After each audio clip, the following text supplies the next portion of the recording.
संगत जी प्यार से कहिए धन्यकार जी।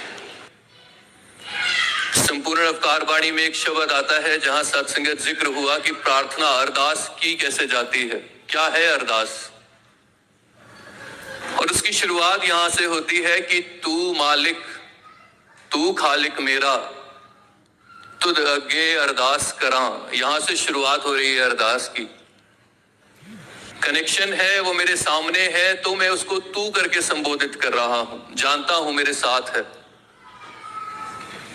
तो प्रार्थना की तो बुनियाद यहां से शुरू होती है कि इस एक को जान करके कोई कह सकता है कि तू मालिक तू खालिक मेरा। पहला ही शब्द नो वन। जब तक जाना नहीं तो जो प्रार्थना हो भी रही है वो मैं इसी बात से अनभिज्ञ हूं कि कर किसके साथ रहा हूं, किसके सामने कर रहा हूं।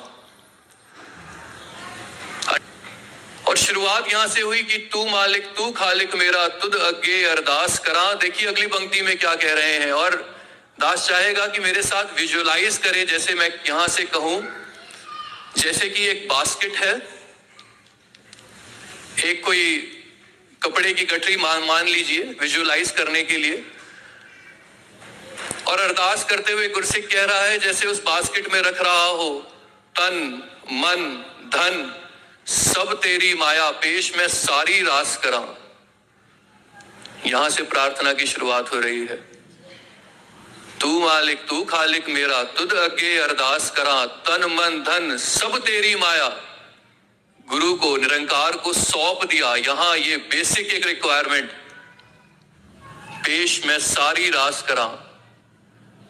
अब सत्संगत जो मैं भाव लेकर के आया था, जो सदगुरु और निरंकार के आगे रखना था, वो तो मैंने उस पोटली में बांध करके गुरु के चरणों में ये कह करके रख दिया प्रार्थना की शुरुआत में ही, सब तेरी माया। अब सब कुछ रख दिया इनके कदमों में। अब बताइए उस भाव का क्या, जो मांग जो प्रार्थना में लेकर के आया था, तो क्या बचता है, क्या बचता है प्रार्थना में।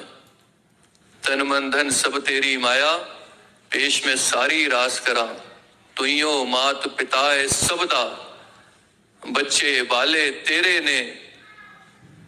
और फिर मांगता क्या है गुरसिक सत्संगत, यही मांगे सदगुरु से कि तेरी नजर सवल्ली होवे घर सुखा दे डेरे ने।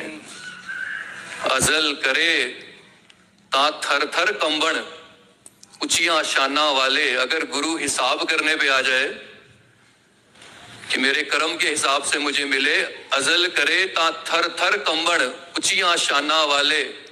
फजल करे रहम करे फजल करे ते बख्शे जावण मेरे जय मुंह काले। तेरी नजर सवल्ली होवे घर सुखा दे डेरे ने। इससे ऊपर सत्संगत कोई प्रार्थना नहीं। और फिर ये अगर प्रार्थना बुनियाद बन जाए तो एक राजा अपने कुछ सैनिकों के साथ एक जंगल में कहीं शिकार करने निकला। शाम हो गई, वो शिकार करते करते कुछ भटक भी गए वो सैनिक। राजा के साथ एक ही उसका एक सैनिक था।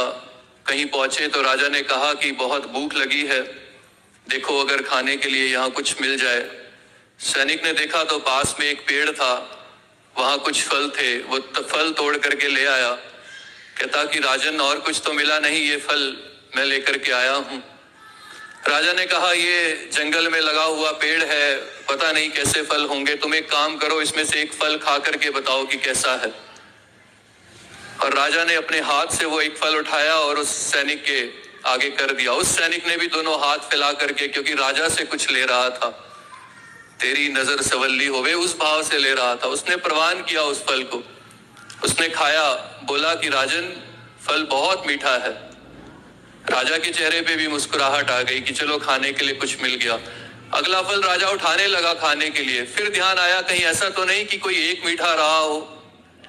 अच्छा एक काम करो, ये भी खा करके बताओ कि कैसा है। फिर से प्रवान किया, फिर खाया। कहता राजन ये तो पहले वाले से भी मीठा है। अब सत्संगत संतुष्टि हो गई कि फिर मीठे ही होंगे। राजा ने अगला फल उठाया, अभी सत्संगत मुख पर लगाया ही था, वो खाया ही था, एक बाइट ली ही थी। जैसे ही जीभ पर वो फल लगा उसने एकदम से वो बाहर थूक दिया। और थोड़ा सा क्रोधित होकर के उससे बोला, सैनिक से बोला, अरे ये तो इतने कड़वे फल हैं, क्यों कह रहे हो कि मीठे हैं। और वो सत्संगत आगे से हाथ जोड़ करके यही कहता है कि राजन, तमाम उम्र आपकी ये सेवा में आपके हाथ से दिए हुए अनेकों अनेक मीठे फल खाए हैं। अगर आज एक आध कड़वा खाना भी पड़ गया तो उसका शिकवा कैसा। यकीन मानिए राजन, मुझे तो ये भी मीठा लग रहा था। सत्संगत, तेरी नजर सवल्ली होवे, फिर परिस्थिति पे प्रार्थना कभी सत्संगत डिपेंड नहीं करती और वो कभी मांग और जिद में तब्दील नहीं हो सकती। मैसेज हुजूर कृपा करना जी, प्यार से कहना।